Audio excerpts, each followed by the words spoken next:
Seorang penggemar Yankees yang dijuluki cowok kaos neon dilarang masuk stadion favoritnya selamanya karena berulang kali pindah ke tribun termahal tanpa punya tiket. Dia terkenal karena selalu memakai baju neon yang sama dan mendapat tempat terbaik buat disorot kamera. Dia biasanya nambahin pesan lucu atau suportif di kaosnya. Misalnya, jangan sorakin Stanton buat mendukung Giancarlo Stanton.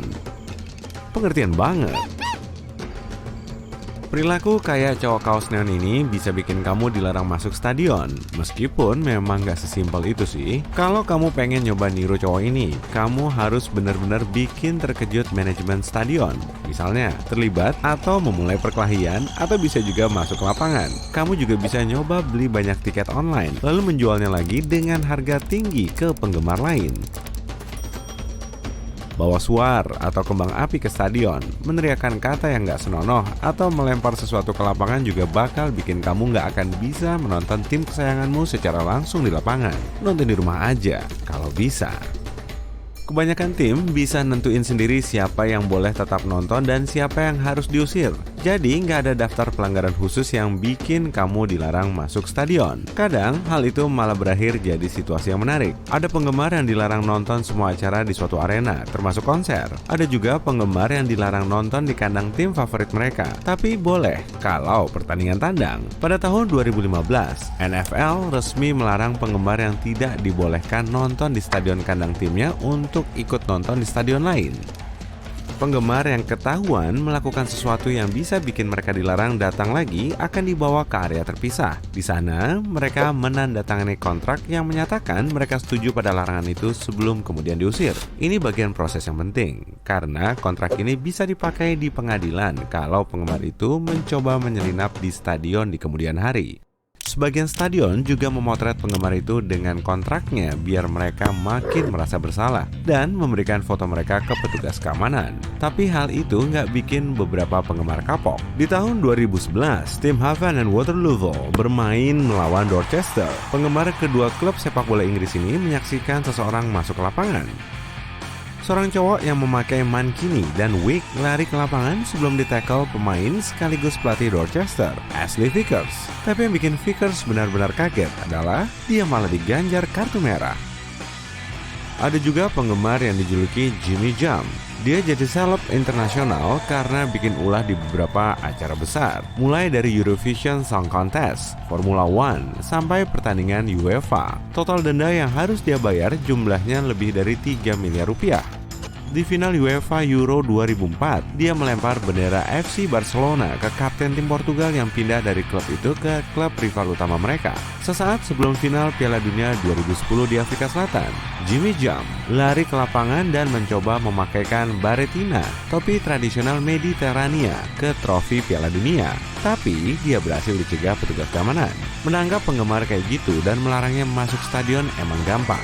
Tapi menerapkan larangan itu masih sulit. Nggak ada statistik resmi berapa banyak penggemar yang dilarang masuk berhasil masuk ke stadion. Tapi menurut ahli keamanan, membuat statistik semacam itu sangat mustahil. Sebagian penggemar yang dilarang masuk bisa membeli tiket menggunakan kartu milik temannya. Dalam kasus ini, temannya juga bertanggung jawab kalau penggemar itu ketahuan. Mereka juga bisa mencoba nutupin wajah mereka agar bisa menyelinap. Keamanan stadion punya akses ke basis data penggemar itu. Tapi begitu ada penggemar yang nerobos pagar, petugas keamanan akan lebih fokus mencegah kemungkinan ancaman serius masuk daripada kejar-kejaran sama penggemar itu. Buat mengatasi masalah itu, stadion bisa melakukan pemeriksaan kartu kredit yang digunakan buat membeli tiket untuk mengenali penggemar yang nitip tiket kepada temannya. Kedua, teknologi pengenalan wajah bisa membantu banget. Ahli keamanan stadion yakin teknologi ini baru umum digunakan beberapa tahun lagi karena harganya mahal banget. Tapi sejauh ini, teknologi ini efektif dipakai di bandara, beberapa konser, dan tempat umum lain untuk mengenali orang yang mencurigakan. Setelah teknologi ini dipakai di beberapa arena besar, muncul masalah privasi. Tapi kerennya, kita bisa langsung masuk ke stadion tanpa tiket karena kamera bakal tahu siapa kita. Dan kita nggak perlu mengeluarkan uang atau kartu buat membeli hotdog. Kamera bakal ngenalin kita dan menarik uang langsung dari rekening kita. Sistem ini nggak nyimpan informasi pengunjung rutin setelah pertandingan, tapi bakal mengenali penyusup. Beberapa stadion football terkenal di Amerika Serikat merekrut mata-mata atau petugas keamanan yang nyamar di kios-kios luar buat mengawasi orang yang masuk ke stadion padahal udah dilarang. Mereka kadang memakai jersey tim lawan biar nggak mencurigakan. Tapi strategi itu nggak berfungsi untuk beberapa penyusup, misalnya hewan. Kita kadang melihat anjing dan kucing masuk ke lapangan dan bikin pertandingan dihentikan sementara. Tupai dan burung juga kadang menjadi penyusup dalam pertandingan. Bahkan seekor Marten Pinus pernah masuk ke lapangan di pertandingan Super League Swiss. Hewan ini bikin kekacauan dan menggigit pemain bertahan Zurich, Loris Benito. Orang yang bisa menghentikan hewan ini cuma penjaga gawang Zurich yang pakai sarung tangan.